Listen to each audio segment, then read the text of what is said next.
이제 오늘은 그 1월을 맞이해서 수요일마다 우리 부 목사님들께서 말씀을 전하셨는데요. 이제 그 주제는 변화를 위한 새로운 시작이라는 주제로 말씀을 나누고 있습니다. 오늘은 이제 마지막 시간으로 이제 말씀을 나누는 시간이 되겠습니다.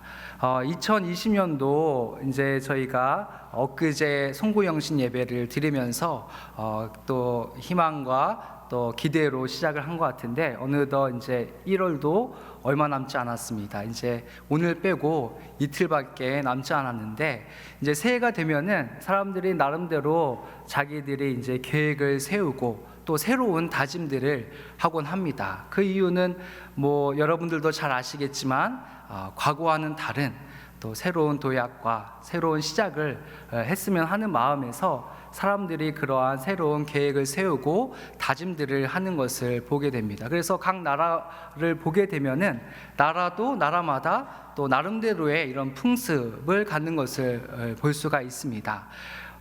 우리나라도 그렇죠. 이제 새해가 되면은 무엇을 잡수시나요? 이번 설에도 많이 드셨을 것 같은데 떡국을 다 한 그릇씩 드셨을 거라고 생각이 듭니다. 이제 떡국을 먹으면서 한 살을 먹는다. 그래서 뭐 새해를 새롭게 시작한다. 그런 마음가짐으로 우리나라 사람들이 떡국을 즐겨 먹는 것 같습니다. 그런데 이런 풍습이 우리나라에만 있는 것이 아니라 저기 유럽에 있는 오스트리아를 보게 되면은 거기서도 이제 새해가 되면은 먹는 음식이 있다라고 합니다. 그게 뭐냐면은 돼지고기를 사람들이 모여서 먹는다고 해요. 그 이유는 돼지가 이렇게 보면은 뒤로 가지 못하고 항상 먹는 것을 바라보면서 앞으로 향하는 것처럼 이 돼지고기를 먹는 것은 이제 후퇴가 아니라 새해를 맞았으니 우리는 이제 새롭게 전진을 하겠다라는 그런 의미에서 그 유럽에 있는 사람들이 돼지고기를 즐겨 먹는다고 합니다.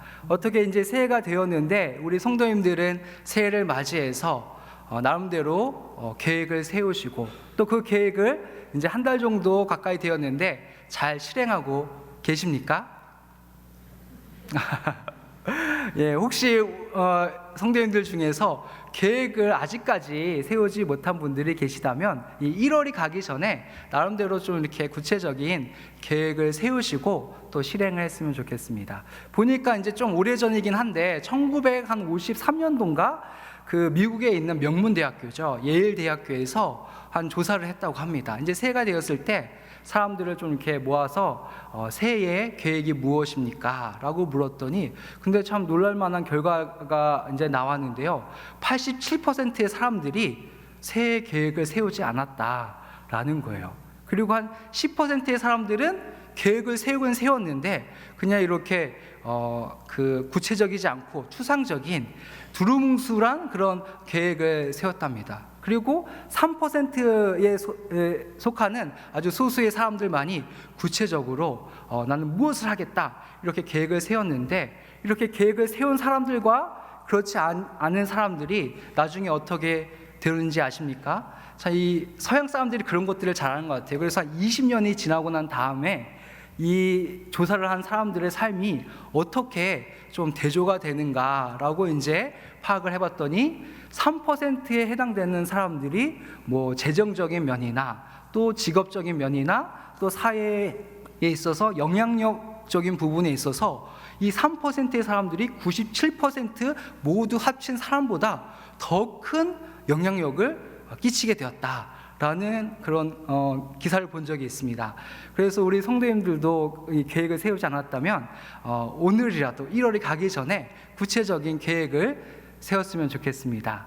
예, 그런데 이제 계획을 세우는 것도 중요한데 보다 더 중요한 것이 있다면 어떤 계획을 세우느냐, 바른 계획을 세우는 것이 더 중요하다라고 생각을 해요. 이제 보면은 새해가 되었을 때 뭐 이렇게 인터넷 기사나 또 뭐 기사를 보게 되면은 사람들이 다 나름대로 계획들을 세웁니다. 그래서 새해가 되었을 때 꼭 빠지지 않는 그런 계획 중에 목표 중에 하나가 무엇입니까?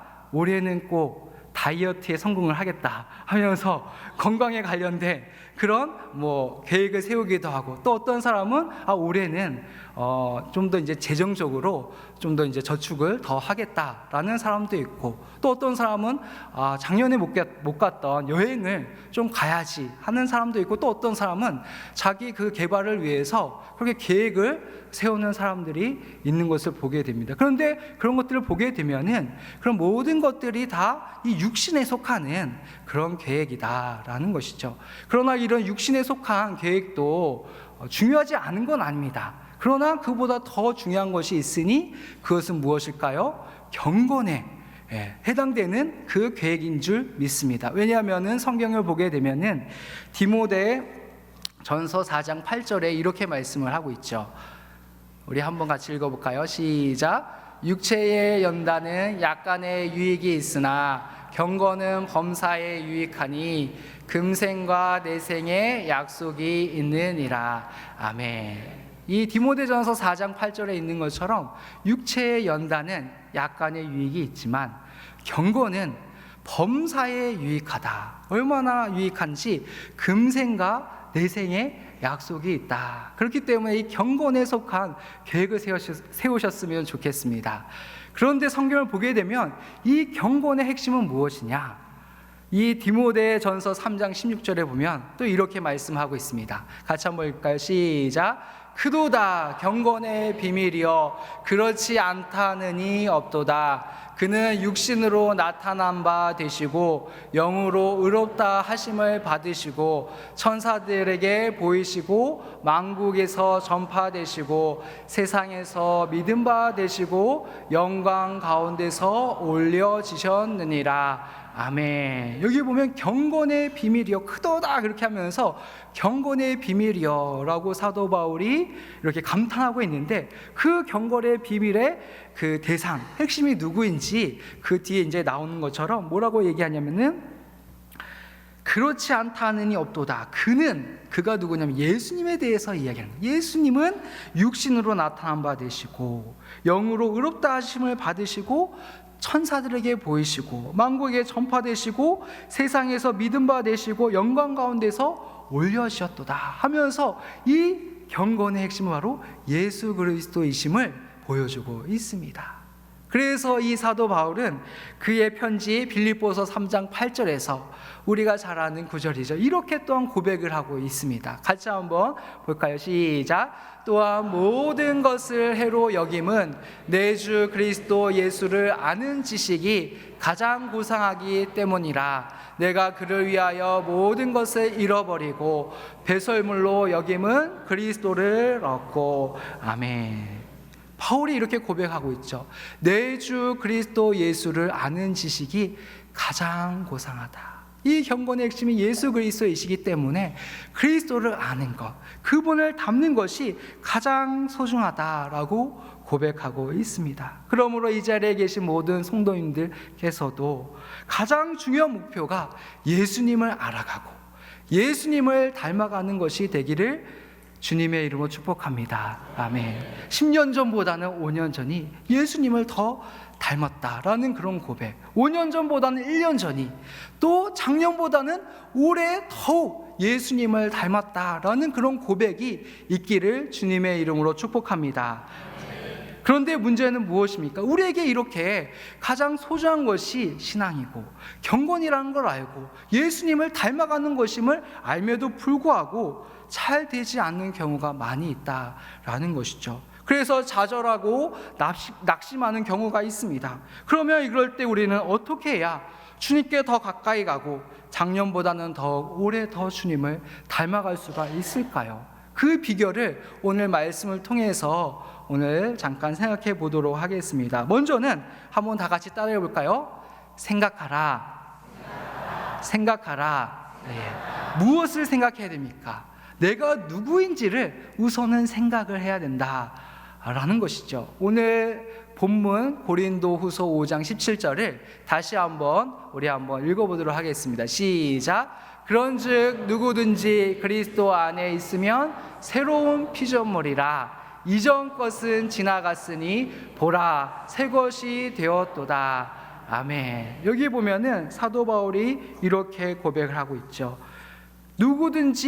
그런즉 누구든지 그리스도 안에 있으면 새로운 피조물이다 라고 고백하고 있습니다. 우리는 바로 그리스도 안에서 새로운 피조물이 되었다 라고 고백을 하고 있다는 것이죠. 우리는 원래 어떤 자들이었습니까? 에베소서 2장 3절에 있는 것처럼 본질상 진노의 자녀였습니다. 하나님께 범죄하여 죄에 대한 대가로 하나님의 무시무시한 진노와 심판을 받아야 될 그런 자들이었습니다. 그런데 이제 그리스도 안에 있으면, 즉 그리스도와 하나가 되어서 그리스도의 죽으심이 나의 죽으심이 된 자들은 예수님 때문에, 예수님으로 말미암아 죄의 사함을 받고 새로운 피조물이 되었음을 말씀하고 있다라는 것이죠. 그렇기 때문에 혹시나 이 자리에 예수님을 믿지 않는 분이 혹 계시다면 예수님을 믿고 새로운 피조물이 되는 놀라운 복을 누리시길 바랍니다. 또한 우리 사랑하는 가족들 중에서도 아직 새로운 피조물이 되지 않은 가족들이 있다면 그들을 위하여 기도하고 복음을 전함으로 말미암아 사랑하는 모든 가족들이 예수님 안에서 새로운 피조물이 되는 놀라운 복이 있기를 주님의 이름으로 축복합니다. 아멘. 그리고 오늘 바울은 그리스도 안에 있는 자는 새로운 피조물이다 라고 이야기를 하고 있는데, 이 새로운 피조물이라는 단어가 참 놀라운 의미를 담고 있습니다. 왜냐하면 이 피조물이라는 단어는 로마서 1장 20절에 보면은 같은 단어가 한글로는 조금 다르게 표현이 되어 있습니다. 우리 한번 같이 로마서 1장 20절을 보도록 하겠습니다. 시작. 창세로부터 그의 보이지 아니하는 것들 곧 그의 영원하신 능력과 신성이 그가 만드신 만물에 분명히 보여 알려졌나니 그러므로 그들이 핑계하지 못할지니라. 아멘. 여기 로마서 1장 20절에 보면은 이렇게 말씀하고 있죠. 창세로부터 그의 보이지 아니하는 것들 곧 그의 영원하신 능력과 신성이, 즉 하나님의 그 창조의 능력이 그가 만드신 이 만물 가운데 드러나게 되었다라고 이 로마서에서 말씀하고 있습니다. 그런데 여기 만물하고 괄호하고 조금 생소한 글자가 보이죠? 이 단어가 이제 만물이라고 여기에는 로마서 1장 20절에는 번역이 되었는데, 이 만물이라는 단어가 바로 새로운 피조물에 해당되는 단어입니다.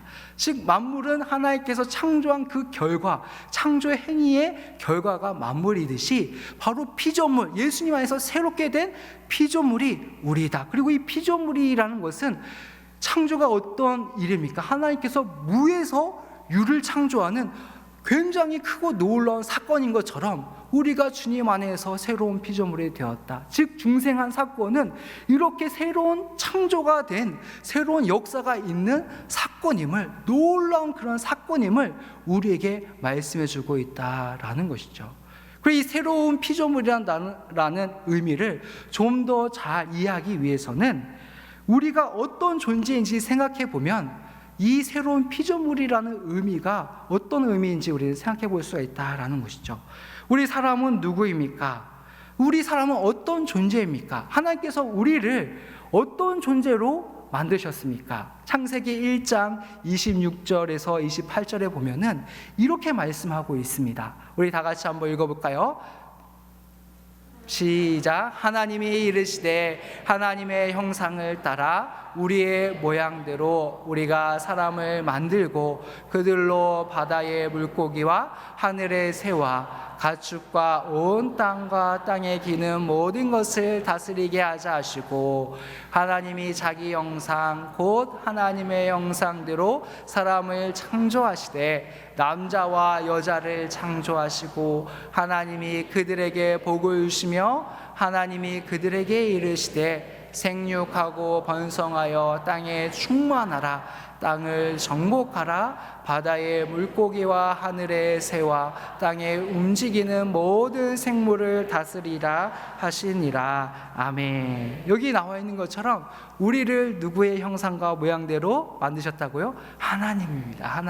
하나님의 형상과 모양대로 만드시고, 또 우리에게 어떤 사명을 주셨냐면요, 창조주만이 하시는 그 사명, 뭐냐면 이 세상 만물을 다스리고 통치하는 사명을 우리 사람에게 주셨습니다. 피조물은 도저히 할 수 없는 그 일인데 사람에게 그런 일을 행하도록 하셨다라는 것이죠. 그렇기 때문에 사람이 어떻게 해야지 이 사명을 잘 감당할 수가 있습니까? 누구의 힘을 받아야지만 됩니까? 하나님의 힘, 하나님의 은혜로 충만해야지만 이 피조물로서의 사명, 하나님의 형상과 모양으로서의 사명을 감당할 수가 있다라는 겁니다. 즉 사람은 누구와의 관계에서 벗어날 수 없다는 거예요.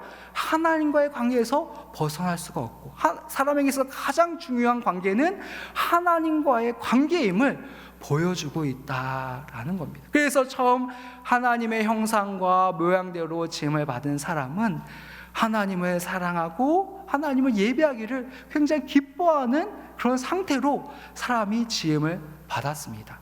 그런데 어떻게 되었습니까? 문제가 생겼죠. 우리가 잘 아는 것처럼 이 사람이 하나님 앞에서 죄를 짓게 되었습니다. 선악과를 먹게 되었습니다. 선악과를 먹음으로 말미암아 사람에게 죄가 들어오게 되었죠. 죄는 사람에게 너무나도 큰 결과를, 비참함을 가져다 주게 되었습니다. 처음에는 하나님을 그렇게 사랑하고 하나님과 온전한 관계에 있었던 사람이었는데 선악과를 따먹고 죄를 짓게 되자 어떻게 합니까? 하나님께서 찾아오셨을 때에 하나님이 두려워서 하나님으로부터 숨게 되는 그런 모습을 우리는 볼 수가 있죠. 창세기 3장 9절과 10절을 한번 같이 봉독하도록 하겠습니다. 시작.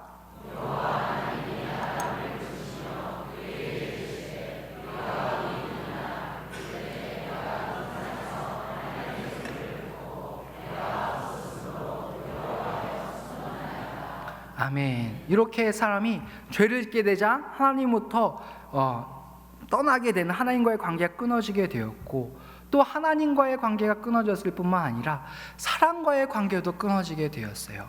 하나님께서 아담을 지으시고 그의 배필로 누구를 만드셨죠? 하와를 만드셨어요. 그리고 하와를 딱 이 아담에게 데려왔을 때 아담이 뭐라고 고백을 하죠? 창세기 2장 23절에 보면은 이런 고백을 합니다. 같이 읽을까요? 아담이 이르되 이는 내 뼈 중에 뼈요 살 중에 살이라. 이것을 남자에게서 취하였은즉 여자라 부르리라 하니라.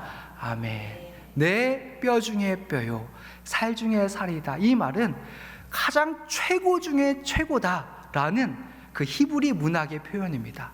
이 하와는 너무나도 사랑스러운 나의 아내다라는 그런 고백이었어요. 그런데 이 아담과 하와가 죄를 짓게 되자 하나님께서 아담에게 찾아와서 왜 선악과를 따먹었느냐, 왜 죄를 지었느냐라고 하였을 때 이 아담은 뭐라고 이야기를 하죠? 하나님, 제가 잘못했습니다. 저의 죄를 용서해 주세요 하면서 자기의 죄를 고백한 것이 아니라 자기의 잘못을 다른 사람에게 핑계를 대죠. 그렇게 사랑했던 하와에게 이렇게 이야기합니다. 창세기 3장 11절 12절입니다. 이르시되 누가 너의 벗었음을 내게 알렸느냐?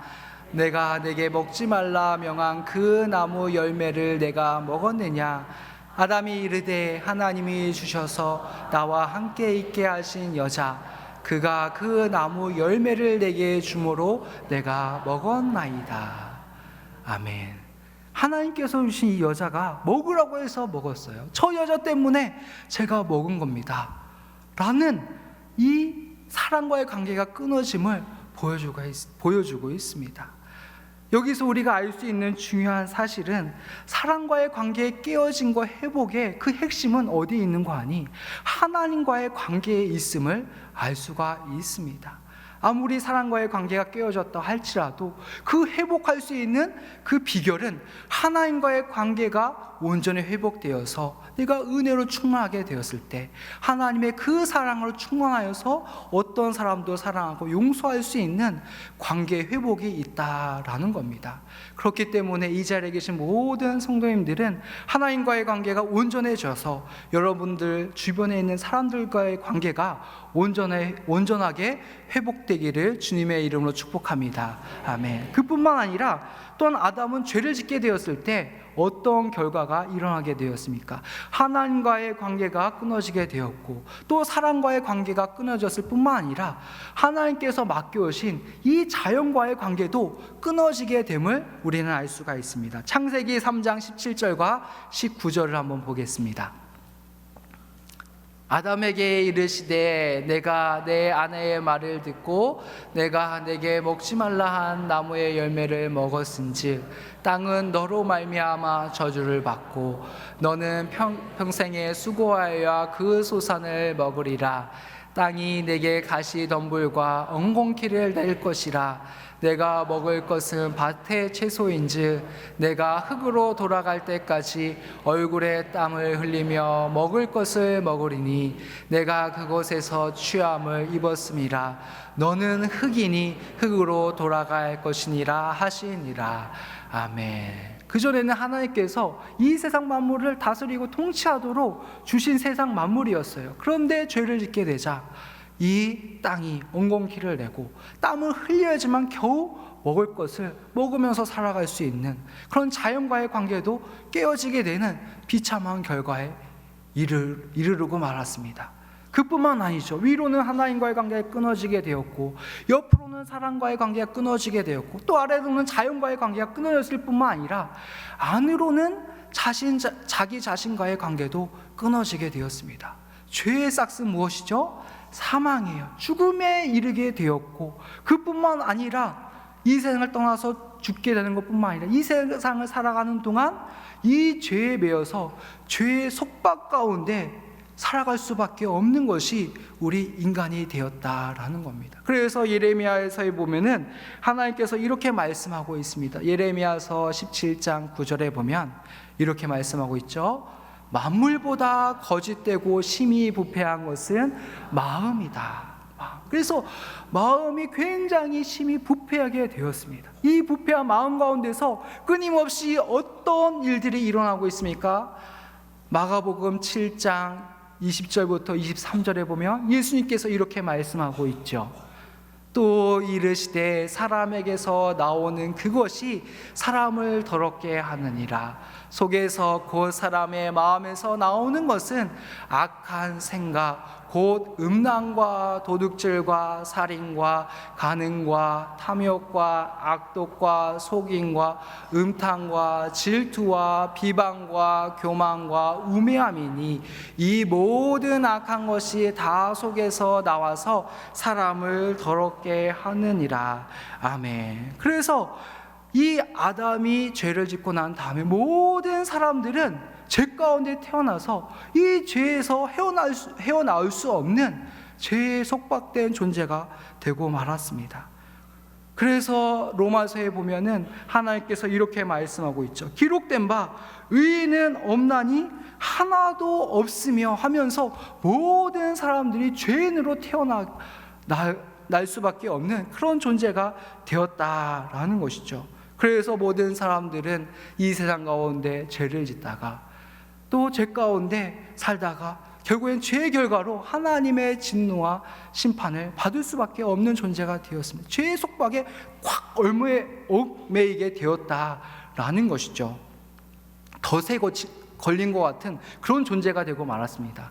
그 멧돼지 등과 같은 야생동물을 잡을 때 어떻게 잡는지 아시나요? 이제 덫을 놓는다고 합니다. 근데 덫을 놓을 때 덫을 이제 가리고 앞에 먹을 것을 두잖아요. 그러면은 멧돼지 같은 힘이 센 야생동물이 지나가다가 그 먹이를 먹으려고 하다가 덫에 꽉 걸리고 맙니다. 그러면 어떻게 되죠? 이 힘이 좋은 멧돼지가 덫에서 헤어나오려고 막 기를 쓰죠. 그런데 이 아무리 힘이 좋은 멧돼지라도 덫에서 나올 수 있을까요? 도저히 나올 수가 없습니다. 오히려 힘을 주면 줄수록 덫이 더 강하게 그 발목을 올가매면서 그 살이 더 깊이 살 속에 들어가게 되고, 더 심하면은 움직이면 움직일수록 이 뼈까지 드러나게 되고 나중에는 피를 많이 흘리게 되어서 이 야생동물이 죽게 되는 겁니다. 바로 우리 인간도 죄의 속박에 매여서 그러한 존재였음을 보여주고 있습니다. 그런데 이렇게 범죄한 아담 이래로 모든 사람들은 죄에 속박이 되어서 죄에서 빠져나올 수 없는 상태가 되었는데, 이러한 우리를 위해서 누가 이 땅에 오셨습니까? 우리 주 예수 그리스도께서 이 땅에 오셔서 예수님을 믿는 사람은 누구든지 죄에서 사함을 받고 새로운 피조물이 되는 놀라운 생명의 길, 구원의 길을 열어주셨습니다. 그래서 오늘 고린도후서 5장 17절에 사도 바울은 이렇게 우리에게 말씀하고 있죠. 다시 한번 우리 본문을 봉독하도록 하겠습니다. 그런즉 누구든지 그리스도 안에 있으면 새로운 피조물이라. 이전 것은 지나갔으니 보라 새 것이 되었도다. 아멘. 아멘. 누구든지는 누구를 포함할까요? 남녀노소 할 것 없이, 또 아무리 큰 죄를 지은 사람도 상관없이 누구든지 예수 그리스도 안에 있으면, 예수님을 믿게 되면 죄의 사함을 받고 새로운 사람이 될 것을 우리에게 말씀해 주고 있습니다. 그 예가 누구입니까? 우리가 잘 아는 것처럼 성경에 나오는 사도 바울을 우리를 생각할 수가 있습니다. 사도 바울은 예수님을 믿기 전에 어떤 사람이었습니까? 예수님을 믿는 사람을 핍박하고 옥에 가두고 아주 그 예수님을 믿는 사람을 박해하는데 앞장선 사람이었어요. 그리고 믿음이 아주 좋았던 초대교회의 그 집사님이었던 스데반 집사님, 순교하실 때 현장에 함께 있었던 사람이 누구였습니까? 사도 바울이었어요. 그런데 그 사도 바울이 다메섹 도상에서 예수님을 영광 중에 만나게 되자 예전과는 완전히 다른 180도 다른 새로운 사람으로 변화되게 되었습니다. 그래서 그는 디모데전서 1장 13절 14절에서 이렇게 고백을 하고 있습니다. 같이 한번 읽어볼까요? 시작. 내가 전에는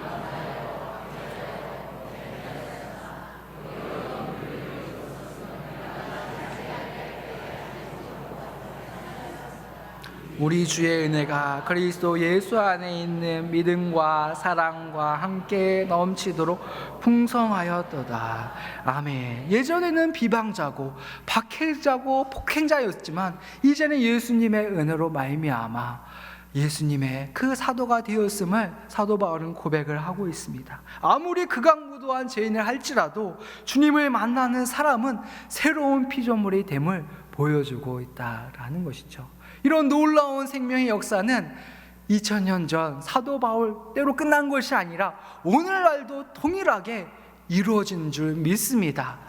제가 예전에 한 이야기를 들었는데요, 그 인도의 힌두교를 숭배하는 사람입니다. 이 사람은 보통 힌두교를 잘 섬기는 사람이 아니라 힌두교의 사제예요. 사제, 즉 기독교로 얘기하면 목사님에 해당하는 사람입니다. 그런데 그냥 목사님도 아니고 대대로 힌두교를 믿는 사제 집안입니다. 할아버지도 사제, 아빠도 사제, 형도 사제, 완전히 사제 집안이에요. 그런데 이 사람에게 한 선교사님이 이제 가가지고 복음을 전했는데, 참고로 이 힌두교의 이제 가르치는 내용을 들어보니까 힌두교에는 한두 신을 섬기는 것이 아니라 가는 곳곳마다 수많은 신들을 섬긴다고 합니다. 얼마나 많은 신들을 섬기냐면요, 3,300만에 해당되는, 굉장히 많죠. 그 많은 신들을 섬기고, 또 이 힌두교에는 뭘 믿냐면 이 죽으면 다시 태어나는 환생을 믿는다고 합니다. 그래서 이 환생을 몇 번이나 하느냐? 84,000번. 그래서 이 환생을 잘하기 위해서는 어떻게 해야 돼요? 그 신들을 잘 섬기고, 그리고 선행을 끊임없이 해야지만 다음 생애에서 좀 더 나은 존재로 태어나게 된다라는 것을 믿는 그런 사제인데, 이 사제에게 한 선교사님이 찾아가지고 사랑을 베풀고 또 이 그리스도의 복음을 전하였다고 합니다. 그랬더니 사제가 하는 얘기가, 아니 나는 힌두교의 사제고 그리고 보통 사제 집안이 아닌데 왜 나에게 와가지고 이렇게 복음을 전하느냐, 다른 데 가라 라고 했는데 선교사님이 포기를 했을까요? 아니에요. 안 하고 계속해서 찾아갑니다. 그러니까 이 힌두교 사제가 너무 이게 귀찮으니까 그러면 딱 결단하고 이렇게 얘기를 했다고 합니다. 그래, 좋습니다. 정말 당신이 믿는 그 기독교의 신, 예수님이 참 신이라면, 참 신이 맞다면 내가 한번 그 신께 기도를 하겠습니다. 단 한 달 동안 매일 아침 10분 또 저녁에 10분씩 기도할 테니까 정말 기독교의 신, 예수님이 참된 신이라면 나한테 나타나주고 또 나에게 참된 그런 변화와 평강을 준다면 내가 기독교를 믿겠습니다 라고 그렇게 얘기를 했어요. 그리고 만약에 한 달이 지났는데도 불구하고 아무런 변화가 없다면 당신을 밀고 갈 테니까 당신을 추방시키겠다 라고 그렇게 엄포를 놨어요. 그랬더니 선교사님 좋다, 한번 그렇게 해보라고 했습니다. 그래서 이 힌두교 사제가 기도를 하기 시작했어요. 얼마나 이 힌두교 사제들은 자기가 딱 하겠다고 결단하면 철저한지 아침에 10분, 저녁에 10분씩 이 기독교의 신 예수님께 기도를 합니다. 예수님, 예수님, 당신이 참된 신이라면 나에게 나타내 주시고 나를 변화시켜 주세요. 그러나 당신이 거짓 신이라면 나타나지 마세요 라고 하면서 아침 10분, 저녁 10분 기도를 했습니다. 하루가 지나고 일주일 지나고 아무런 변화가 없는 거예요. 그리고 이제 한 3주쯤 되었을 때, 한 20일쯤 되었는데 정말 하나님께서 그 사제를 만나주신 거예요. 그리고 예수님께서 참된 하나님의 아들이시고 참된 신이라는 것을, 또 참된 구원이 예수님께 있다는 것을 알게 하신 거예요. 그리고 이 힌두교에서는 평강이 없거든요. 왜냐하면 많은 선행을 해야지만 다음 생애에서 좀 더 나은 존재로 태어날까 얼마나 마음이 이렇게 조급하고 이 불안한 마음이 항상 있겠어요. 근데 예수님을 만나고 난 다음에 참된 평안이 임하로 말미암아 이 사람이 변하게 되었다라는 놀라운 고백을 들은 적이 있습니다. 이처럼 어떤 사람이라 할지라도 예수님을 믿으면 어떻게 됩니까? 새로운 피조물이 될 줄 믿습니다. 아멘. 이런 놀라운 변화가 오늘 성경 새로운 피조물이라는 고백에 나와 있는데, 그럼 새로운 피조물자에게는 어떤 놀라운 변화가 있을까요? 죄와 관련해서 생각해 볼 때 놀라운 변화가 있습니다. 예수를 믿기 전에, 새로운 피조물이 되기 전에는 어떤 존재였습니까? 죄에 매여서 죄를 안 지을 수 없는, 죄를 지을 수밖에 없는 존재가 우리 사람이었습니다. 그런데 예수를 믿음으로 말미암아 새로운 피조물이 된 사람에게는 어떤 일이 일어나게 됩니까? 이제는 죄에서 해방이 되어서 죄를 안 지을 수 있는, 죄를 이길 수 있는 놀라운 역사와 변화가 예수님의 자녀, 하나님의 자녀들, 예수님을 믿는 자들에게 임하게 된다라는 겁니다. 이것이 바로 오늘 우리 사도 바울이 우리에게 보여주는 놀라운 고백이다라는 것이죠. 그렇기 때문에 우리는 먼저 이런 놀라운 은혜를 경험하고 새로운 변화를 하기 위해서 우리 안에 일어난 변화가 얼마나 놀라운 변화인지, 하나님께서 이 세상을 말씀으로 창조한 것 같은 그런 변화가 새로운 피조물이 된 자에게 임한 줄 믿습니다. 이것을 먼저 첫 번째 기억해야 된다, 생각해야 된다라는 겁니다. 그리고 두 번째로 따라해 볼까요? 기대하라. 기대하라. 아멘. 무엇을 기대합니까? 하나님께서 행하실 일을 기대해야 된다라는 겁니다. 오늘 본문에 보면은 고린도후서 5장 17절에 이렇게 말씀하고 있죠. 그런즉 누구든지 그리스도 안에 있으면 새로운 피조물이라. 이전 것은 지나갔으니 보라 새 것이 되었도다 라고 사도 바울은 우리에게 말씀해 주고 있습니다. 보라 새 것이 되었도다. 이 되었도다라는 단어가 참 의미심장한데요, 우리 한글로서는 그 의미가 명확하게 드러나지 않는데, 원래 이 원어를 보게 되면은 이 되었도다가 완료형으로 쓰여졌습니다. 이게 무슨 말인 거 아니? 그 과거에 있었던 그 일이 현재에도 계속되고 앞으로도 계속된다라는 그런 의미를 담고 있다라는 것이죠. 즉 우리가 예수를 믿으러 말미암아 죄에서 해방이 되었고 이런 놀라운 변화가 일어나게 되었는데, 그것이 이 세상에 있는 동안 완전히 완결된 건 아니고 지금도 계속해서 진행 과정 가운데 있다, 진행형이다 라는 것을 보여주고 있습니다. 우리가 예수를 믿게 되었을 때 우리 안에 일어난 놀라운 변화는 무엇입니까? 우리가 이제는 죄에서 해방이 되어서 죄의 결과에서 해방이 되었어요. 원죄를 갖고 태어난 사람은 죄에 대한 책임, 즉 하나님의 진노를 받아 지옥의 무서운 형벌을 받아야 됩니다. 그런데 예수를 믿는 사람은 이 죄에 대한 형벌, 죄에 대한 책임이 사라지게 돼요. 예수님 때문에. 그런데 이 세상에 있는 사람에게는 여전히 뭐가 남아있느냐?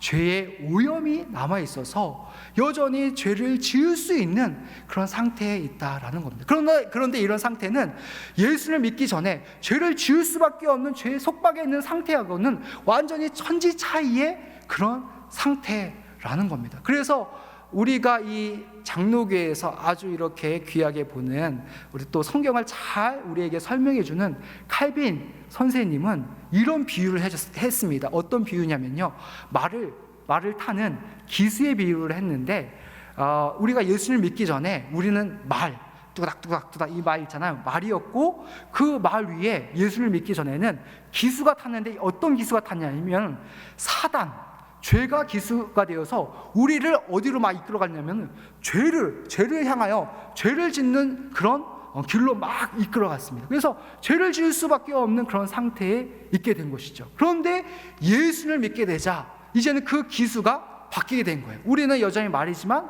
우리 위에 누가 탈까요? 성령님께서 타셔서 우리를 죄가 아니라 의의 길로 이렇게 이끌어간다라는 것이죠.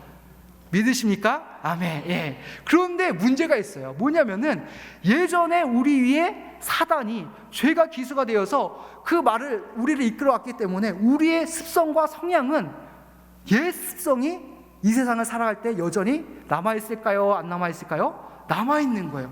그래서 성령의 뜻을 따라서 순종하고 말씀 따라 살아가면은 죄를 안 짓고 하나님 뜻대로 살아갈 수가 있는데, 그렇지 않고 옛 습성대로 행하면은 또 죄를 질 수가 있습니다.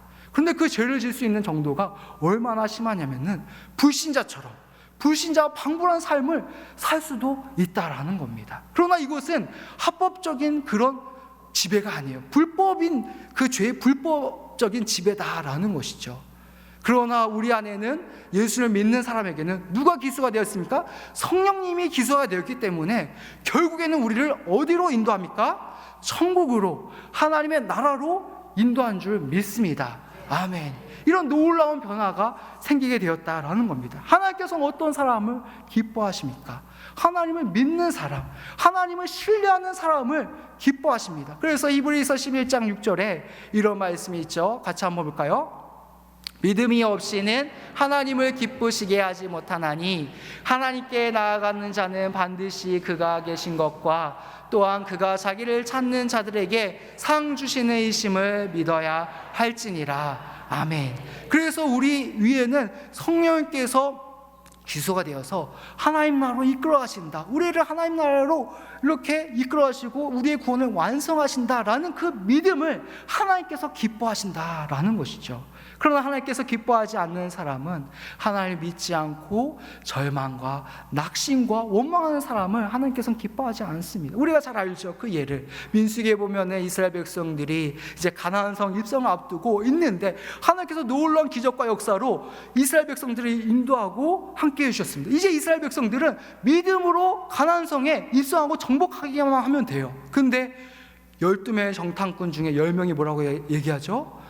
부정적인 그런 보고를 합니다. 그 얘기를 듣고 백성들이 원망 불평하면서 왜 하나님께서는 우리를 애굽에 그냥 두시지, 여기 와서 죽게 하느냐 하면서 원망 불평합니다. 그 결과 이스라엘 백성들 1세대는 애굽에서 나온 1세대는 가나안 땅, 약속의 땅으로 들어가지 못하고 그 광야에서 이렇게 헤매다가 2세대가 들어가게 되는 그런 일들을 우리는 보게 된다라는 것이죠. 이처럼 하나님께서는 우리가 때로 실패하고 넘어질 때 어쩔 수 없다 체념하고 실패를 숙명으로 여기지 않기를 바랍니다. 우리가 때로 넘어진다 할지라도 하나님께서 행하실 일을 기대하고 하나님을 신뢰하기를 바란다라는 겁니다. 그렇기 때문에 우리가 새로운 시작을 하기 위해서는 두 번째 뭐냐? 하나님이 행하실 일을 기대하고 하나님을 신뢰해야 된다라는 겁니다. 아멘, 아멘. 그리고 세 번째로 따라해 볼까요? 순종하라. 예. 무엇에 순종합니까? 하나님 뜻, 하나님의 말씀에 순종해야 된다라는 겁니다. 우리의 구원은 누구에게 달려있나요? 우리에게 달려있는 것이 아니라 하나님께 달려있습니다. 믿으십니까? 아멘. 그런데 여기서 우리가 오해하지 말아야 할 것은 뭐냐면 하나님께서 우리의 구원을 시작하시고 우리의 구원을 이루시고 우리의 구원을 완성까지 하시니까 우리는 아무 일도 안 하고 가만히 있으면 하나님께서 다 알아서 하시겠지 라고 오해하고 착각해서는 안 된다라는 것이죠. 우리의 구원은 전적으로 하나님께 달려 있습니다. 그런데 하나님께서 그 구원, 특히 이 성화, 예수님을 닮게 하시는 일에 있어서 어떻게 행하시느냐? 우리의 뭘 사용해요? 순종, 의지를 사용한다는 거예요. 우리의 의지를 거슬러서 이 성화를 이루어 가시는 분이 아니다라는 겁니다. 혹시 이 자리 가운데 이런 생각을 갖고 계신 분이 있을지 모르겠어요. 아니, 하나님께서 구원을 이루실 거, 기원하실 거 하나님께서 다 하시지 왜 우리로 하여금 이렇게 순종하게 하셔서 우리의 어떤 몫을 남겨주셔서 우리를 이렇게 힘들게 하시는가 라고 혹시 생각하는 분들이 계십니까? 그러나 이렇게 우리로 하여금 순종하게 하는 것은 우리로 하여금 힘들게 하거나 우리로 하여금 골탕 먹이게 하기 위한 것이 아니라 곰곰이 생각해 보면 우리를 위함입니다. 우리가 하나님의 그 놀라운 일, 정말 이 구원이라는 광대하고 거룩한 일에 뭐하도록? 동참하도록 하기 위해서 우리로 하여금 순종하게 하신다라는 겁니다. 믿으십니까? 아멘. 저에게는 딸이 둘 있어요. 이제 2020년이 되어서 큰애가 8살이 되었고 둘째가 이제 5살이 되었습니다. 참 예쁜 아이들인데요. 이제 제가 저녁에 이제 가면은 아이들을 좀 이렇게 씻겨줍니다. 그래서 양치도 시켜주고 세수도 시켜주고 목욕도 시켜주는데 요즘 둘째 아이가 부쩍 그렇게 해요. 막 이제 제가 이제 씻겨주려고 하면은 자기가 치카를 하겠다는 거예요. 치카 양치를 자기 하고 세수도 자기가 하겠다는 거예요. 자기가 하면은 잘 할까요?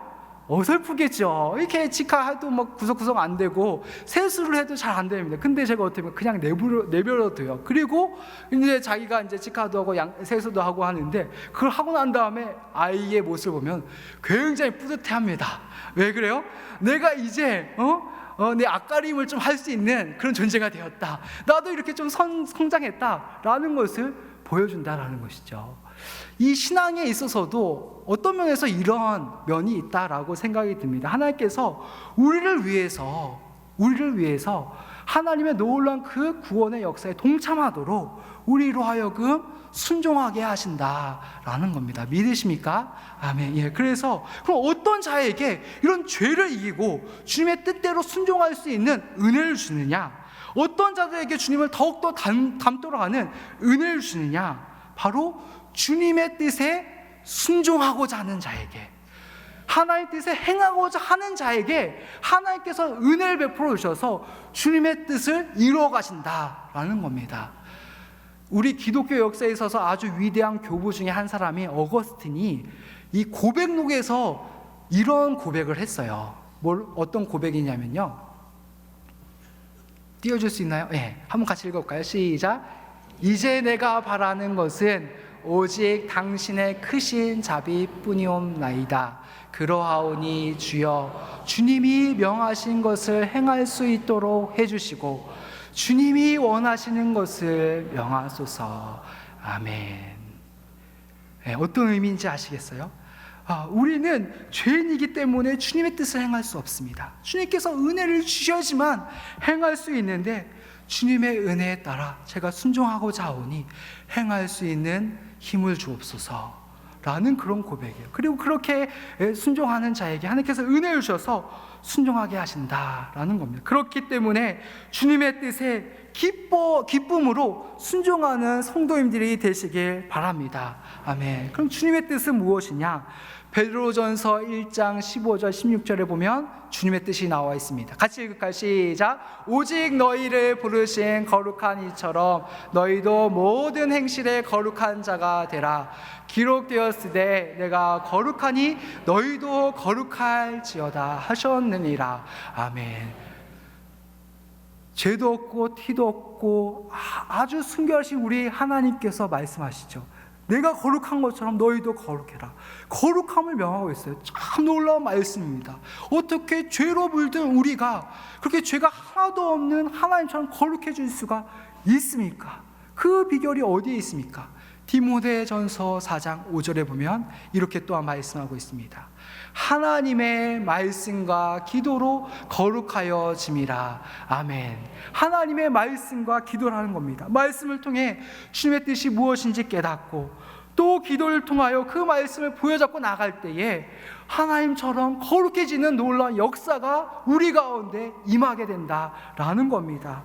그렇기에 우리가 2020년에는 더욱더 주님의 뜻을 깨닫고 주님께 그 말씀을 부여잡고 기도에 힘쓰는 성도님들이 되길 바랍니다. 또한 더욱 예배를 사모하고 예배를 전심으로 드리는 성도님들이 되시길 바랍니다. 그리하여 말씀과 기도를 통해 예배를 통해 주님을 더욱 닮아가 올 한 해가 끝나게 되었을 때 올 연초보다 올 연말이 주님을 더욱더 닮았다고 더욱더 주님의 향기를 드러냈다고 라는 그런 귀한 고백을 하는 모든 성도님들이 되시길 주님의 이름으로 축복합니다.